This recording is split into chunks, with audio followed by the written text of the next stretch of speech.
Me encanta el olor a café. Sofía, ¿alguna vez te han preguntado por el café? No, nunca. ¿Y quieres saber algo? Sí, claro. Debo estar preparada. Habitar la posteridad. El podcast de historia contado con historias por Ana Velasco. Episodio 7. La historia del café. Mira, Sofía, el origen del café es bastante misterioso. Se sabe que se conocía en África, en la zona de Etiopía y Yemen, probablemente hace 3000 años, en el primer milenio antes de Cristo. Pero los primeros testimonios rigurosos datan del siglo XV, hace unos 600 años, y de hecho parece que llegó a Occidente hacia 1550. El árbol de café es originario de Abisinia, en la actual Etiopía, al este de África, y parece que el nombre de café viene de la provincia de Cafa, Etiopía, y que los frutos de este árbol cafeto se usaban porque ayudaban a estar despierto, y que los utilizaban de hecho monjes sufíes para ayudar a la concentración en el rezo y sus tareas, y que fueron estos monjes sus primeros comerciantes, vendiéndolo a Arabia, ya que los musulmanes no podían tomar alcohol, y esta era una bebida, digamos, especial. O sea que el café fue exportado por primera vez desde Etiopía, hacia el siglo XVI, a Arabia. ¿Tiene eso algo que ver con la variedad de café arábigo? Sí. Por los estudios que se han hecho del cafeto, parece que las variedades que se llaman arábigas son de plantas cuyo origen genético es el de la zona de Etiopía y Yemen. Se sabe por algunas tribus que en África los frutos de la planta del café se molían y se hacía una masa. Porque hoy lo que tomamos es el fruto rojo, tostado, en polvo y pasado por agua. Pero la variedad arábiga no es muy popular porque es más delicada que la robusta, más barata y fácil de cuidar y de producir. Tiene el doble o más de cafeína, que es lo que activa el sistema nervioso, y es originaria de África Occidental. Hay otra variedad más, la libérica, cuyo origen es Liberia, África. Sale de unos árboles de 20 metros, los otros son de 9 o 10, y se cosecha con escalera. A partir del siglo XVI empezaron a difundirse todos estos cultivos del café. ¿Y cómo se puso de moda en Europa? Entró en Europa por Venecia, que comercializaba con el Imperio Otomano, y también por Hungría y Austria, por sus enfrentamientos con los turcos, igual que los croissants, que son la media luna turca.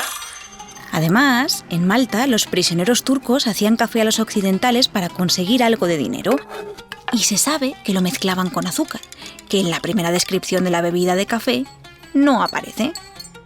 El médico y botánico alemán Leonhard Rauwolf en 1583 dijo que era una bebida negra como la tinta, útil contra muchos males, sobre todo de estómago, y se bebe en una copa de porcelana fabricada en China. Que se pasan los hombres de unos a otros.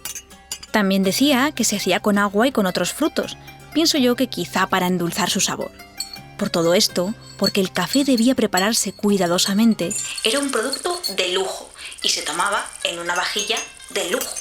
Y empezó a consumirse en lugares especiales, las cafeterías.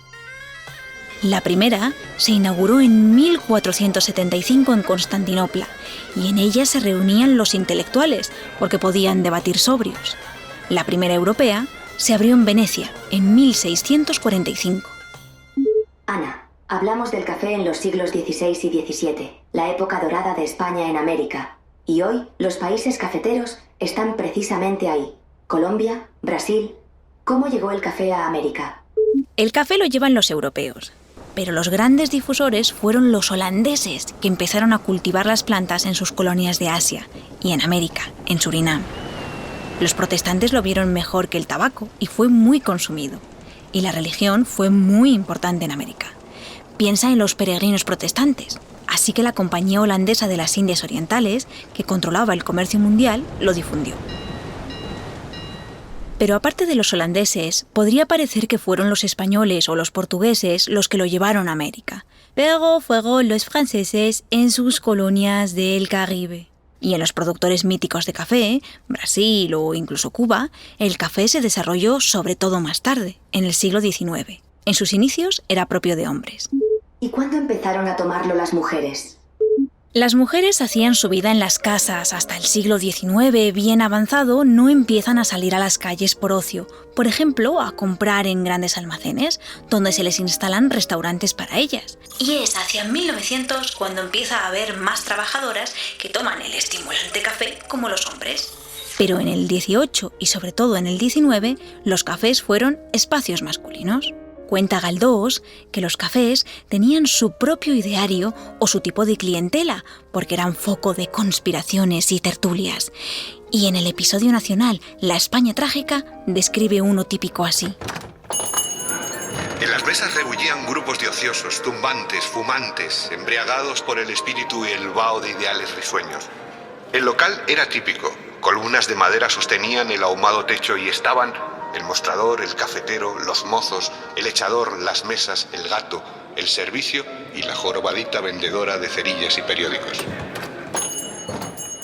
Hablamos de las cafeterías del siglo XVIII y XIX y del consumo en casa del café, de los desayunos. ¿Cuándo se convirtió el café en desayuno? Pues lo del café para desayunar es fruto de las sociedades postindustriales. Antes, el desayuno era una comida más. No se tomaba ni tanto azúcar refinado ni productos elaborados. La gente desayunaba fuerte. Y esto, Sofía, se hace todavía en Estados Unidos. Habitar la posteridad. El podcast de historia contado con historias por Ana Velasco. Dirección: Antonio Rantia. Producción y guión: Ana Velasco y Antonio Rantia. Diseño sonoro: Jesús Agudíez. Con las voces de Diego González y Carlos Gutiérrez. Y yo he sido creada mediante inteligencia artificial.